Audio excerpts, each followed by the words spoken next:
Misfit Athletics Quarterfinals Prep Camp is live now at misfit.camp. You can go get your tickets. We sold out last year, and we sold out a lot faster than we thought we were going to, so make sure that you get there and sign up.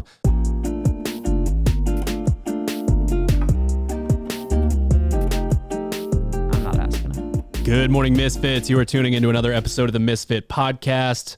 Full goon squad in the house. Yo. We... Shut the fuck up. No. Whoa. Jeez. Bless you. Kids fired up. Just getting started. You're already fucking fired up. We got a lot of really good feedback about Chip Talk. And Hunter would like to know what my favorite breakfast food is, apparently. Yeah, well, we were talking about. Actually, you know what? you I'm know. gonna run with this. I got something recent, and it's not my favorite breakfast food, but it is a new thing that I've been doing. Oh, okay. Yeah, Just enlighten me. This is yeah, absolutely. Vegetables. That's funny. Actually, there are vegetables Carrot in this sticks. recipe, but you'll What you'll kind get of it. vegetables? Um, Okay, never mind. So Vegetables in there?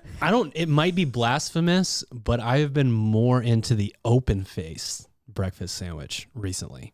So we'll go piece of sourdough toast, Yeah. cheese on that, little Yeah. sheep's milk cheese, get it under the broiler, get a little color on it.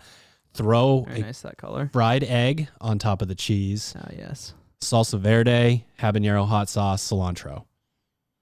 And just Wait. How do you manage to put down cilantro? Is it like a flake? I can't see you eating like a leaf. Oh, no, Cilantro. I love Cilantro's cilantro. fine.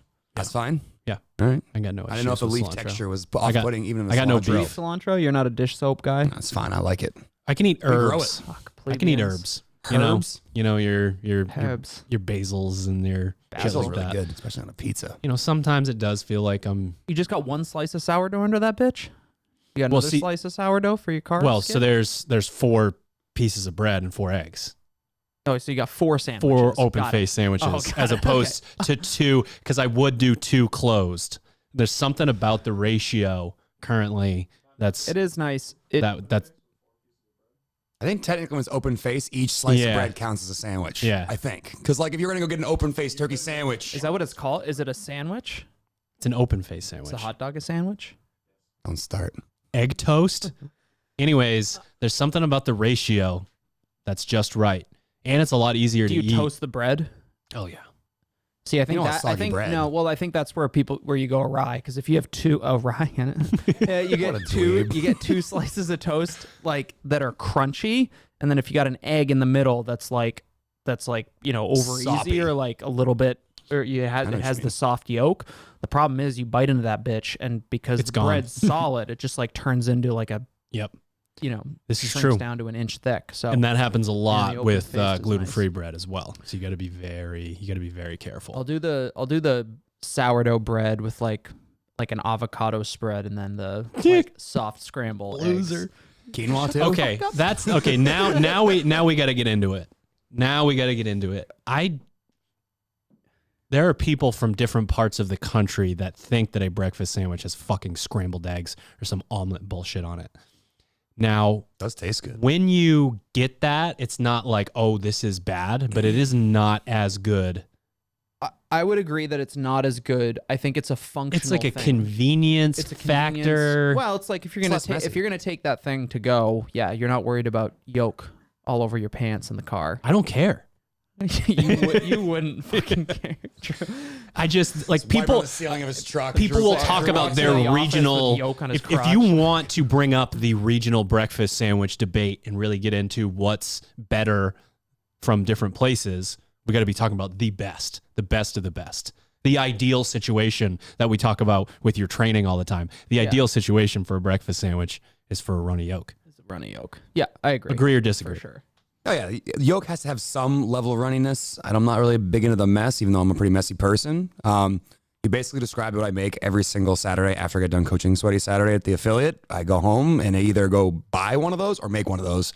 I typically like a croissant though, fancy. I was gonna say the croissant is a really nice game way changer to for a breakfast sandwich. level it up. I can't enter this conversation. I have to withdraw. I have Is there not a gluten-free croissant option like out there that's not like made of Not wood? that I know of. That's good. Made of wood. Fucking wood Also, chip. though, how often do they like sweet because I don't get into that shit. Oh, it's not sweet at all. They're always like a just butter like croissant. a normal butter croissant. All right. Yeah, I get the ones from Trader Joe's, or like there's a place near us in Westbrook that has like a breakfast. On place my that like, has I have those. like there's one instance per year where I get a breakfast sandwich from Dunkin' Donuts, and it's on a breakfast sandwich or on a croissant. Breakfast McGriddle. sandwich on a That's croissant. upsetting. Now, never you had a do McGriddle. I've live never had a 1 McGriddle. foot from a You're missing Dunkin' out. Donuts, so it probably is God hard fucking in damn it. certain. 4:30 in the morning, like a caramel triple shot macchiato with seven. You wouldn't whole even need to milk do the training containers and manual. and You would just be able to work there. It's like, oh my yes. I have an alternative to the runny yolk breakfast sandwich that brings the goo, but is still pretty delicious. Yeah. We Brings call the them goo. we call them cheesy surprises. I've actually made one for you before when I cooked on the griddle. Cheesy surprise. It starts with a Something scrambled different. egg base, Yeah. and you lay it on your pan until it starts to cook, and then you throw like 3 or 4 slices of cheese on top of it and fold it into a pocket. Give her a flip, and then put that on a breakfast sandwich, and you bite, and the cheese Sounds pretty nice. goos. The egg, the yolk doesn't goo because it's already scrambled, but it brings the goo. You throw a little bacon on there. Yep.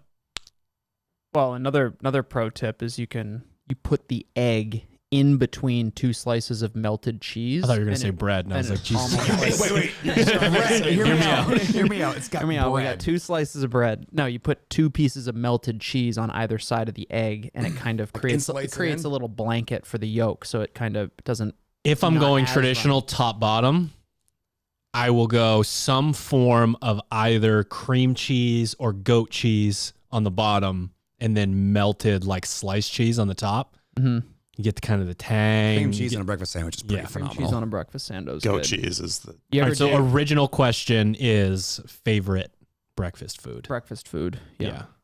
Fuck, I might go breakfast taco. I don't want to repeat. The breakfast tacos that we get when we go on the road are some excellent. I very rarely would make one just because like it's a whole thing. But like if there's a place with breakfast tacos, I almost always get that. We went to a place in Fort Worth that did griddled mashed potatoes with like an absurd amount of smoked paprika in it. I think you guys were both there. I This think was so. the first Fort Worth trip for camp. No, it wasn't for camp. It was the So STA. I was not there. Yeah. Yeah. It was something to behold. They literally have like buttery mashed potatoes, and they just put, it's essentially, it looked like a replacement for rice at the bottom of a breakfast taco, and it had a ton of smoked paprika in it, and they griddle it with whatever you choose and then do the egg and everything. It is something. Nice. Served with coffee that having- can boil your skin off your body. Having mashed potatoes That's a in good breakfast post taco. Thanksgiving leftover treat too. You take some mashed potato. Sometimes you can mix it with egg, but you mix it all up and then you fry it like a pancake. Oh, yeah. my goodness! Throw an egg on What's that bitch. that. what's the name of that potato dish that you sent me? This is not a breakfast food. Pomzana. Pomzana. Yeah, it's like thin sliced potato circles laced with butter and garlic, and then baked so that the outside is crispy and the inside is soft like mashed potatoes. I've fucked that up a couple times. You Favorite did. breakfast food. No, like okay, favorite like guilty pleasure breakfast food is No, if it's Favorite a breakfast food. French toast.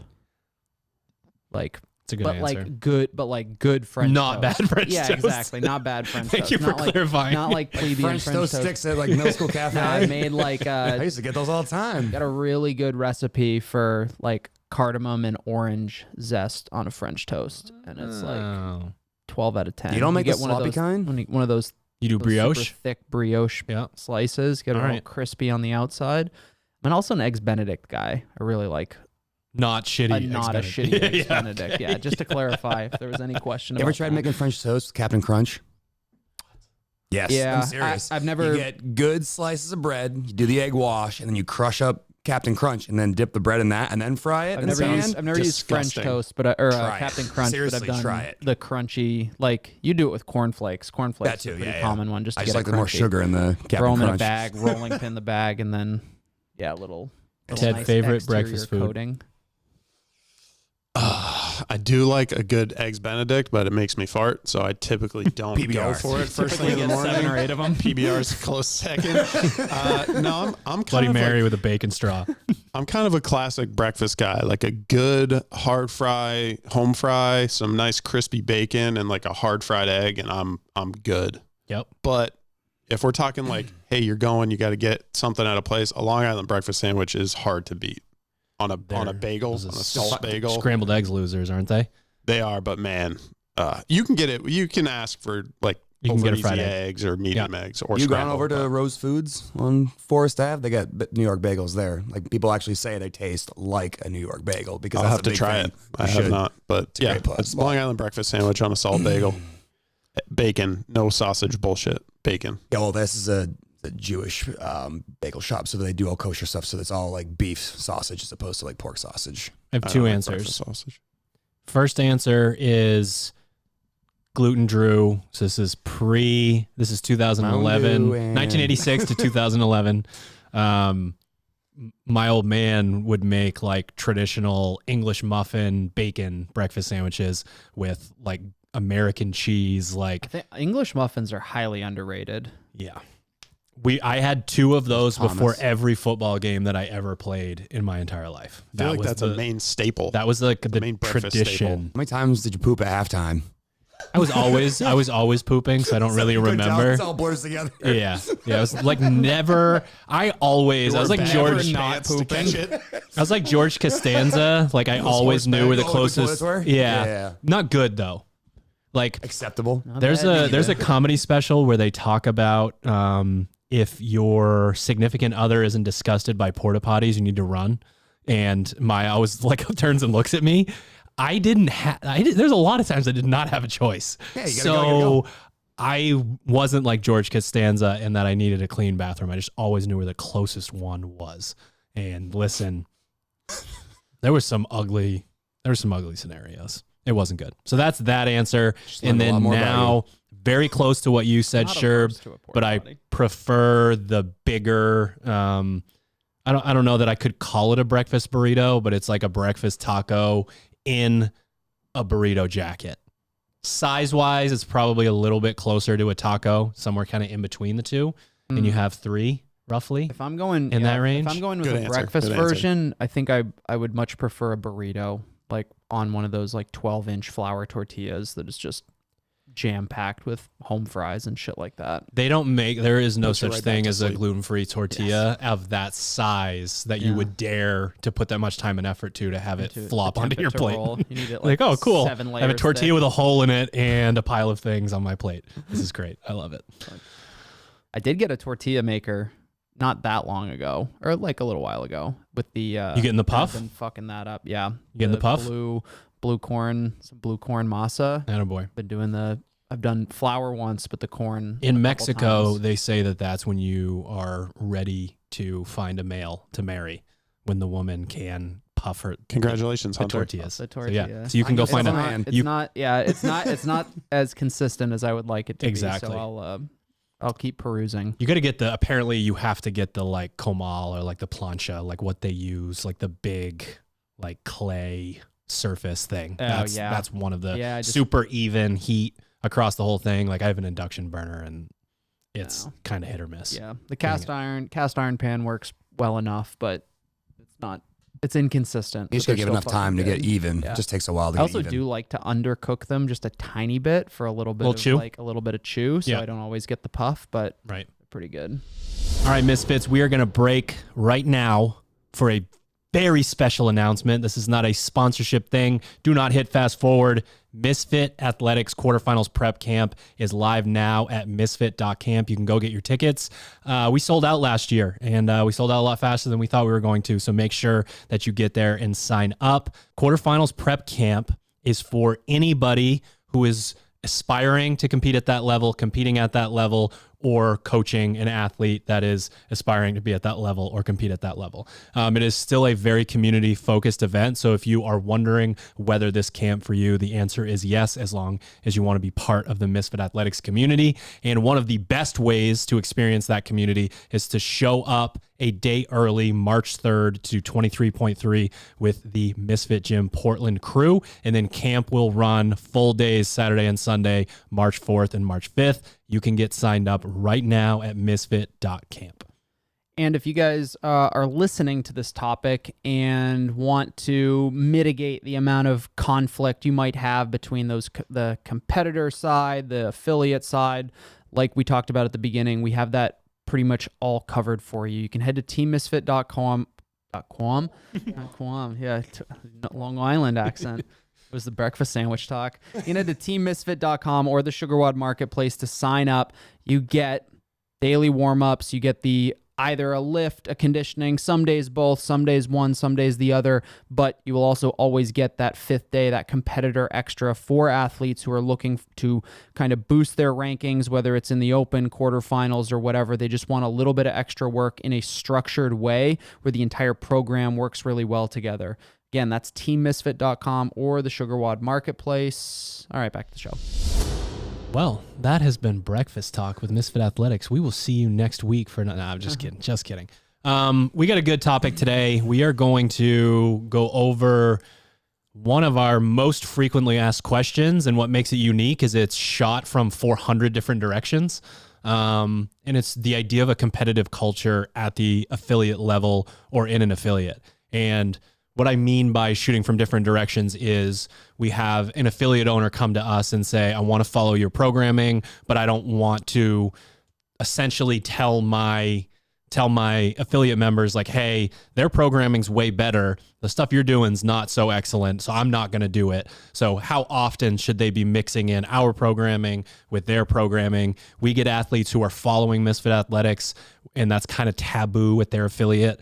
So they either have to do it during open gym time, or we do get contacted by people where they're like, should I switch affiliates? Like, they don't want me doing this at all here. So there's a lot of different scenarios here, and I can sort of open in a statement by being biased and saying that like the final, not the final iteration, but the latest iteration of our affiliate programming is built to solve this problem. And we're still going to talk about it from a bunch of different angles. I don't want you guys to think that this is just an advertisement for Team Misfit, but the reason we have ended at that place is because we've been through so many iterations of what this means within the walls of our gym. I think we're in a unique scenario because people come into our gym and they might be taking affiliate classes from a coach who coaches some of the fittest people in the entire world. So it's like, why am I not following the exact same programming as them? How much extra stuff should I be doing? You know, can I do my 1 rep max power clean in the middle of the room while everybody else is doing class? So just basically a quick explanation. We have our affiliate program, and we're operating like any other affiliate just in terms of writing that program for a 60-minute class.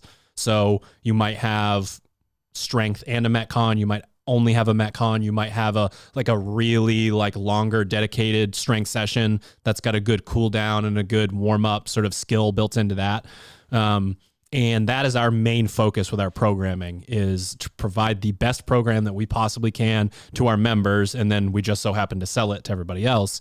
But then I think, I don't know, I like how it's built, but I think it probably is a byproduct of being Misfit Athletics HQ. There is a 90-minute class once per day where there is a competitor extra.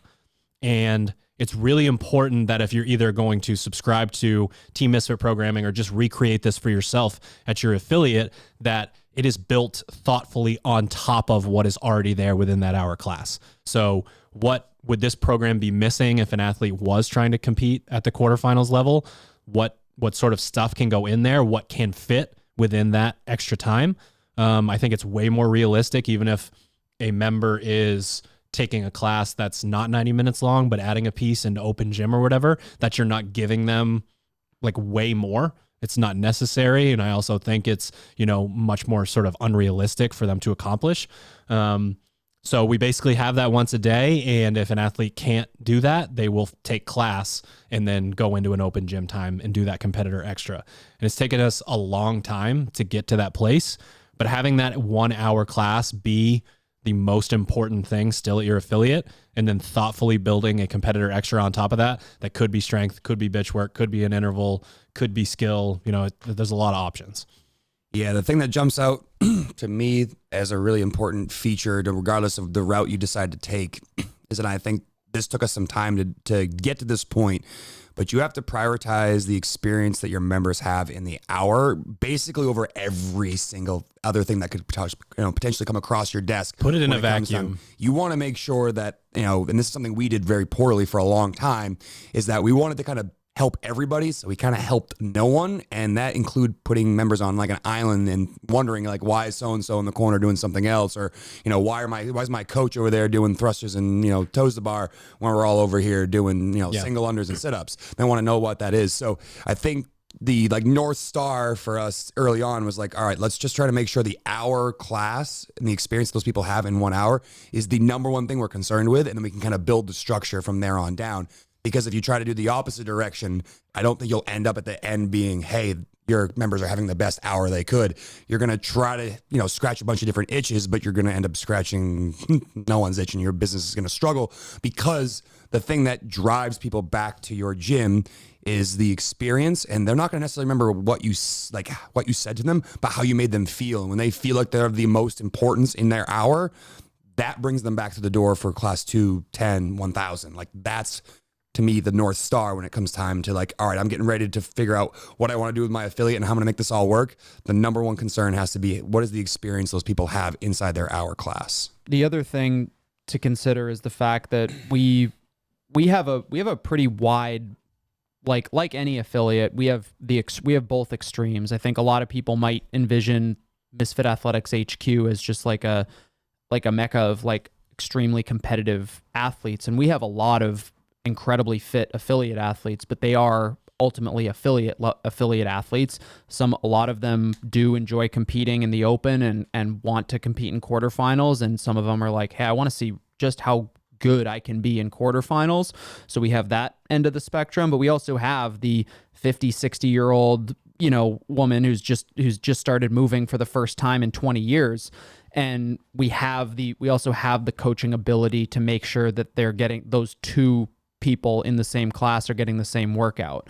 And when we're writing the programming, the workouts are written. It's very much a write the workout for the best, scale for the rest sort of thing. We obviously try to make workouts in such a way. There's a lot of workouts that we can write and be like, hey, every single person in the gym can do this workout. Yep. It's just a matter of how much work one person does versus the other, and there's a lot of nuance to that. But we definitely we have to cater to make sure that the athlete who can do sets of 5 ring muscle ups and 135-pound thrusters are still going to come into class, and they're still going to get a killer workout. And then the opposite end of the spectrum, the new beginner is able to be appropriately scaled by one of our coaches, which I think our coaching staff does an exceptional job of. So it's that 1 hour of fitness is for a really wide range of people, and it's proven to work pretty well too, based objectively on the number of athletes we have who compete at the quarterfinals level, and do reasonably well. A couple of the women are in the top 300 in North America doing affiliate class. How many did we have last year? Do you remember? I know we did 21. Yeah. And all 21 of those people follow the affiliate program and add the competitor extra in when they can. Sometimes, not always. A bunch of them don't do the competitor extra at all. Yep. Yeah. There's the 90-minute, and a lot of them do. And I think a lot of affiliates that we try to tell people when they sign up, hey, the competitor extra is designed to be able to fit in the 90-minute class should you have it. But we also recognize, I don't know how many gyms have a 90-minute class, but it's certainly not many. Right. And it's more just here's the extra training piece for the athlete who wants to, dip their toe into the competitive realm or push for quarterfinals or whatever their goal is. But like you said, it is structured in such a way that it's not just here's an extra piece at the end of the day. It's there is the structure to it. If it's a really long conditioning piece in class, you can probably expect some skill work or a lift as the extra. We're not going to double down on the exact same stimulus in the same day. And I think it's important to note that our 90-minute class is at 3 p.m. every day. There are a lot of people in that class that just want to be at the gym because 3 p.m. is the most convenient time for them. And then you get into a scenario where an athlete can come in and do 1 out of 3 or 2 out of 3. It's not mandatory at our gym. I think there was a connotation early on with what that class was supposed to be that has morphed into a much better scenario where it's like, this is not a special class for competitors. You can come in and you might want to have this time of day, or you like this training partner or whatever, but it is having an exclusivity sort of feel to something like that, I think goes against the idea of the, sort of best hour of the day thing. The other angle of this that you should probably answer or at least get started because it's your exact scenario. You are an affiliate owner at 2 different gyms, and you typically only do affiliate class once a week. So a member comes up to you. Let's say they just are the type of athlete that knows that they want to have fun during quarterfinals. They come up to you and say, can you send me your programming? I don't understand. Like, if your affiliate programming's good, then why aren't you following it? What is this other secret program that you're following? Can I have that? Like, how would you navigate that? How do you think about it? Like, I'm setting you up in a certain scenario, but like, how do you work through that? Yeah, it's a difficult conversation because that is the initial reaction is like, why the fuck would I do this if you do something else? Why would I want to do that? And one thing that's really important to me before I get into the topic is that I want to be involved with the community. I don't want everybody to feel like that I do nothing they do. Like, I want that to be part of who I am and how I represent, our affiliate class and how I believe in the program. But the conversation I always steer them is like, hey, when you get to a certain point in your training, you're eventually going to determine like there are things that you desperately and definitely need to work on if you have specific goals. Most of the athletes that come to our gym that are looking to have, like you said, a good time, maybe do quarterfinals and see how they do, are probably not completely as serious when it comes to their training as maybe the other people. They care maybe a little bit more than the average, like come through the door and just get their hour of fitness in, but maybe don't have specific goals in mind shooting for something. So the first thing I would talk to that athlete is like, I have a very specific goal in mind. Do you have a goal in mind? And then I'd want to hear what they had to say about that. And then I'd explain to them that all that I am doing is a version of what you are doing, just tailored to my specific needs because I work with a coach one-on-one for this. Now, could I just take affiliate class and get a very similar response?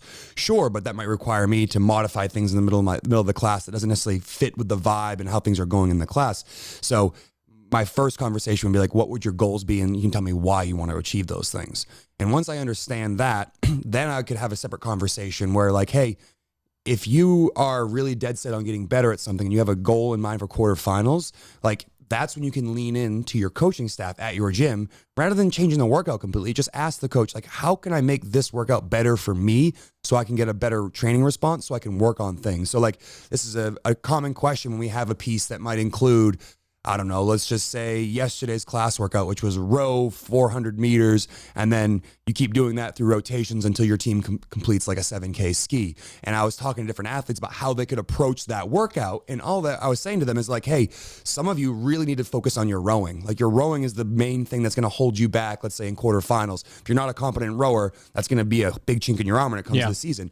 Or you might have somewhere it's like, you know what? I know the rowing's in the bag and you really don't like skiing, so I want you to be a little bit more cautious here so you can get a really good stimulus there. So the conversation can spiderweb out into many different angles, but at the end of the day, I would just ask that athlete, what are you trying to achieve?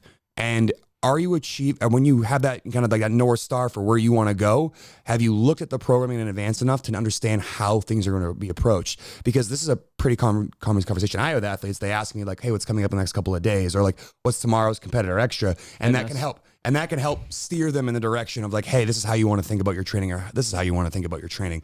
So there's no one like simple answer for that, but it's really what I would want to do is go back to the athlete and talk to them more about like, what are you trying to achieve here? And a lot of people are just like, I want to be healthy and fun. And that's, take affiliate class, have fun with it, blow off some steam, lift some heavy weights, have, share some high fives and then come back tomorrow. Whereas if you're trying to be in the more competitive element, that's when a second conversation is warranted. And, you'll pull athletes aside and have conversations with them about, hey, here's what I think you need to be working on over the next season. Here's what you need to work on in this phase or this training piece. There's a lot of steps that occur between between what you're doing now. And I mean, this is just recent, right? Like previously you were taking affiliate class as often as you could, multiple times a week.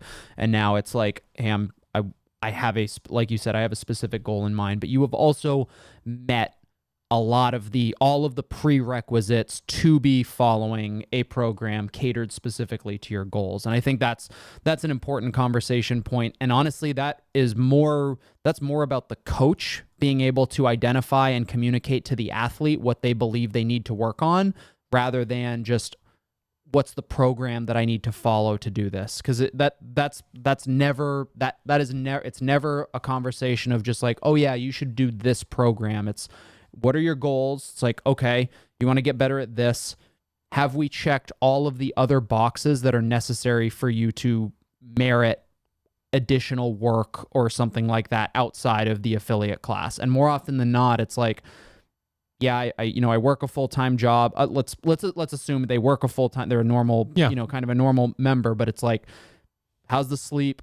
How's your nutrition? All like those sorts of just baseline questions. And it's just like, you have to get those dialed in first. I'm not going to give you additional training, whether it's a recommendation to do the competitor extra or maybe even something a little bit more personalized for your very specific goal, until those other factors have been put into place, until you are able to hammer the affiliate class workout, until you have at least somewhat of an understanding of how to approach workout, like kind of the athlete IQ at the affiliate level, which is something we teach. We work with athletes on at the affiliate level, but there are a lot of conversations that have to be had before someone jumps to the conclusion of, I need to do this extra stuff. The common thread between what you two said, and I think if it's funny to think about it from your two perspectives, because I know you two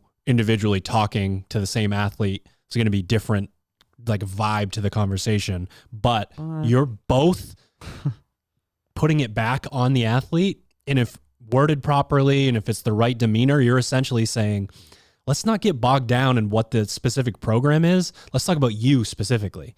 You're a unique human being. You have the job and you have the stuff happening outside, and you want to be able to see your friends, and you want this to be social, and like providing all of these things that say, this is you. Let's talk about you specifically. And like, if you would like me to give you a few points of my own personal situation, I can, just to give you context for this. But instead of being like, this program is better than this program and this program's for whatever, it's very much like, let's talk about you. You obviously care about this. What would you like to accomplish? And that's why this is happening. Now, you have an out in a lot of scenarios because you're like, we wrote this to be the best program that we possibly can for you. And then this one was written to be the best program possibly for me. The only issue I think that could come up is they're following, a lot of times a gym might be following another affiliate program, and then an owner or coach is following another brand. So it could just be this idea of this methodology. If you really think that's better, how is this going to happen? And as a CrossFit coach, you don't necessarily get to go in and choose what program your affiliate follows. It could be the head coach deciding, it could be an affiliate owner. So there is a decent amount of nuance, but I really like that you both went to a place of, let's talk about you. I like to steer the conversation again in that direction of like, it matters more on how you're doing it and why you're doing than what you're doing. That's usually the conversation I have with someone. It's like, it's all well and good to think the grass is greener on the other side of the fence, but like nothing really matters. Like the plan doesn't matter unless you execute on the plan the way it's supposed to be done. So like that is usually where the conversation goes before we talk about the ins, nuts and bolts of like what I'm doing versus what they're doing, or like, should they be following this or following that? You have to tell me why you want to do that. Again, going back to you. And then we start having a conversation. I'm like, hey, I watch you in class. I coach you often. I know exactly how you approach workouts. I see it often. And, every once in a while, or a good, some of the time, an athlete needs specific direction with like, hey, you need to do more thrusters. You're just terrible at thrusters. Or, hey, you need to be sitting on a rower more. You're not very good at, rowing.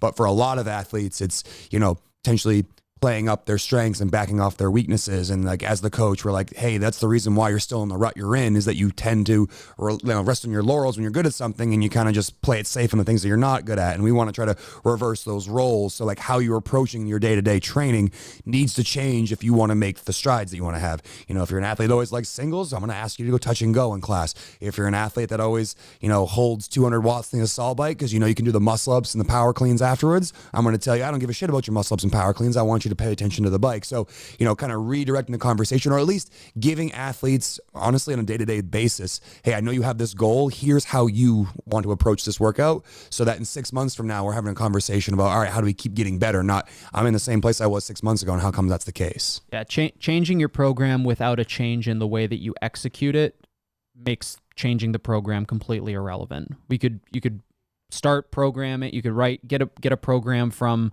a different programming company, and if the athlete is still just like, okay, like 95-pound thrusters and I do my burpees, and we're not thinking about it, or getting some sort of personalized coaching element to it for something to focus on, or some sort of scaling, you know, option, it doesn't fucking matter. And at the affiliate level, if you regard from beginner through like open and even quarterfinals, almost like kind of like budding quarterfinals level athlete, like you need GPP and you need intensity, and that's basically it. And we tweak everything else. We can get you a little bit smarter about how to attack workouts to maximize those things.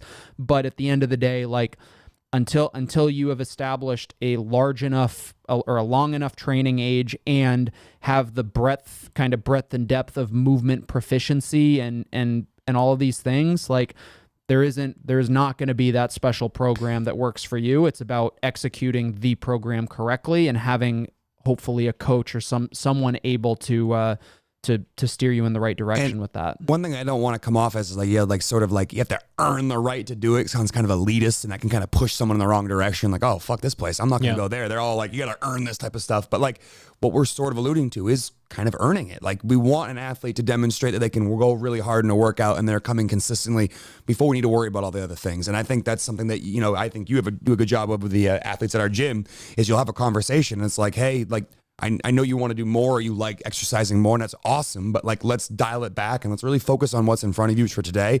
And let's not worry about piece number 3 before we start piece number 1.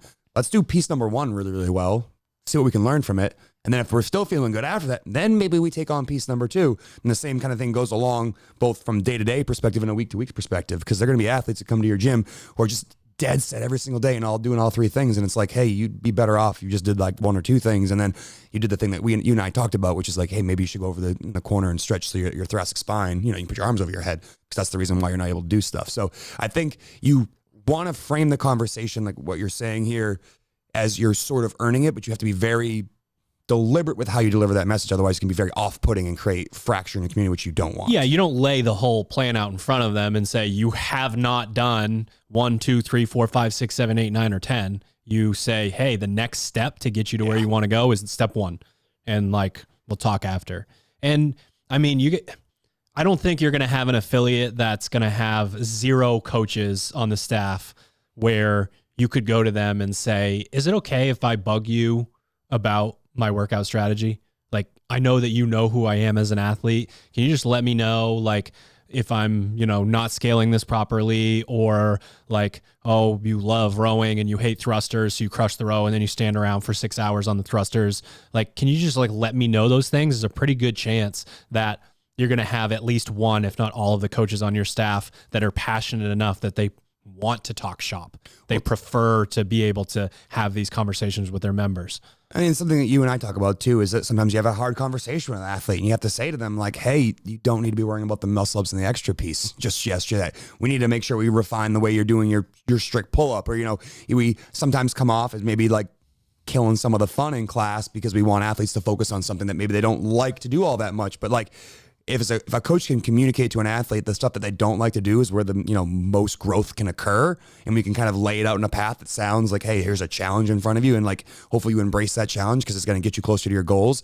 I think that's a really nice way to try to frame that. Like, hey, you got to conquer this mountain before you worry about Everest. It's like, conquering a hill, then conquering a hill, and conquering a hill. And over time, you develop all the 10 steps that we need to get there, but you do it in a way that's, digestible. It's not like, hey, you're like 400 miles from that mountain, like start now. Like here, get over this hill first and go over this slightly larger hill next. And the next hill's a little bit larger than the last one. And like, that's how you kind of, put the breadcrumbs on the trail to get someone to do the things you want them to do in a way that's encouraging as opposed to discouraging. Yeah.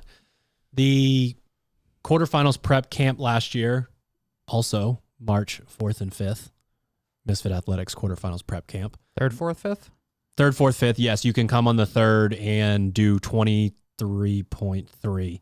What year is it? What year is it? Yeah. But one of the questions that we got last year at quarterfinals prep camp was sort of this concept of, I follow Misfit Athletics programming.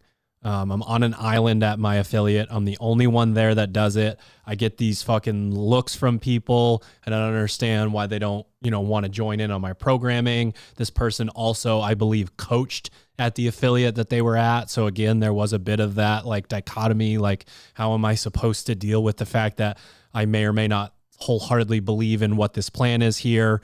So there was sort of a lot to it. And one of the things that we really tried to get this person to wrap their mind around was just a perspective shift of like, if you want a community to exist at your gym and it doesn't, it won't appear out of thin air. You cannot snap your fingers and have the, whatever Misfit Athletics club that meets at X time. That's not going to happen if it's, sort of everyone's in a different corner of the gym pointing at each other. Like, you have to go out of your way to build something like that. Now, we've gone out of our way to build an online community, and that can be extremely helpful to have those online training partners. But training alone 100% of the time can be very challenging, especially depending on what your personality type is, what sort of environments you thrive in. So I want to end the podcast with just, any sort of anecdotes or tips for that scenario, because there are a lot of people that follow our programming that you can tell just from their Instagram videos, that's an empty gym, and they're squatting and they're doing legless rope climbs and they're, in the heat of the moment on a real nasty bitch work piece, and they're alone. Yeah, I think honestly, it's kind of a question of priority. Is the priority the affiliate, or is the priority your personal training? Yeah. And the culture that we've tried to create, and obviously we have the benefit of being the writers and creators of Misfit Athletics, and it's Misfit Gym Portland. Like, right. One, we're not going to follow another company's program, and it's also like, hey, we have the coaches who write the program are able to communicate the nuances of that program to the athletes better than, should be better than any other affiliate out there, even if you are following the program and have an extremely competent group of coaches. And it's so if the priority is the community development, there is the question of like, what are, is following a different program driving that apart, or is it bringing it, or you helping bring it together? And is it like, hey, I'm doing these extra training pieces, I'd love for you guys, if Bob, Jen, and Tim are interested in competing in quarterfinals, I invite them to come train with me, once a week, or on a Saturday or something. I can open up the gym outside of class hours to give those people a little bit of what we want. And then, man, if you're following a program that you don't believe in, that's just, I feel like that's an upward conversation, right? That's a, hey, why are we following this program? I think this one would be better for our affiliate for reason X, Y, and Z. And just being willing to have that conversation. But I think the community building side of things is like, hey, like, you guys I know so-and-so want to do extra stuff. You've asked me about what I'm doing. Come work out with me on Saturday. We'll do it after class. So we're out of folks' way. We're not going to create this super special club. Everybody's invited if you want to. Right. This is what we got lined up, that sort of thing. I don't see anything wrong with that, assuming it's, kind of outside the bounds of the affiliate. It's funny. hour. You're literally describing my Saturday morning. So like try to take affiliate class on Friday, and then Saturday, the weekends tend to be a little bit more free in terms of time. So, typically what I do is ahead of our free Saturday class is I'll, get to the gym around 7:00. Typically I have a PT client, and then I have a nice window from 7:30 to 9 where I can do basically whatever I want, which typically includes my own training. One thing I try to make a point of is posting the night before on Facebook in our members group and saying, hey, gym's going to be open at 7:30. Love for anyone to come join. And some people take me up on it and work out with me, and some people come in and do their own thing. But the idea here is you're giving people the access and opportunity to come join you. And, most people, when asked, will join. But you need to ask them. And that's the step that people are like, I hope I just stare at them across the gym and I really make eye contact. Maybe they'll want to come do my thrusters with me. And that doesn't fucking work. Go over and ask them. Ask them to come do this. And then, if you're going to do that, and maybe you're a competitor and they're someone 6 weeks out of beginner's class, you're not like, sick, enjoy the 185 thrusters. No, you help them find their version of 185, and you give them a version that helps you push, because that's one of the reasons why you might want people to come join you, so you can get a push. But also you give them a workout, and you guys trade back and forth side by side, and it ends up being a pretty close race, because as the competitor and someone who really understands stimulus and feel, and having hopefully maybe watched this person, you have a good idea of what they can and can't do, and you try to give them a version that maybe can beat you, and then you're pushed, and then they're pushed because they're like, maybe I'm using less weight, so I have no reason to put this bar down. So I think going out of your way to ask people to come join you, and then dabbing them up afterwards and saying that was fun, thanks for joining me, and let's do it next week, is a really strong way to tie the community together and make it so it's not like people are in the corner doing their own thing. Because this is not going on when another class is going on. This is going on during an open gym period, and that can kind of create a slightly tighter group because, people are invited and there's no requirement. It's not like, oh, you've got to come in the top 200 in the open for you to come be invited to this. And if you did it right in your example where you extend that invite, you get people, and then you can also offer to help them, hey, this is what I'm doing. I think this would be most appropriate for you. This is why. And you provide a little bit of that that kind of after hours coaching. You get people to start thinking about those sorts of things when they go to take regular affiliate class. We've got it seems like every day there's a new person who comes in 15 minutes before at the gym and are sitting on a C2 bike doing some form of a sweat check and doing the same thing afterward. And they're the same people who have those little conversations or are kind of listening into the conversation when a coach is talking to another athlete, and then they take the initiative and then they start applying that to their affiliate class workout, and they start seeing improvements. So there's a way to facilitate an athlete being able to improve when they are taking that 1 hour class rather than maybe doing that little fun Saturday session with you.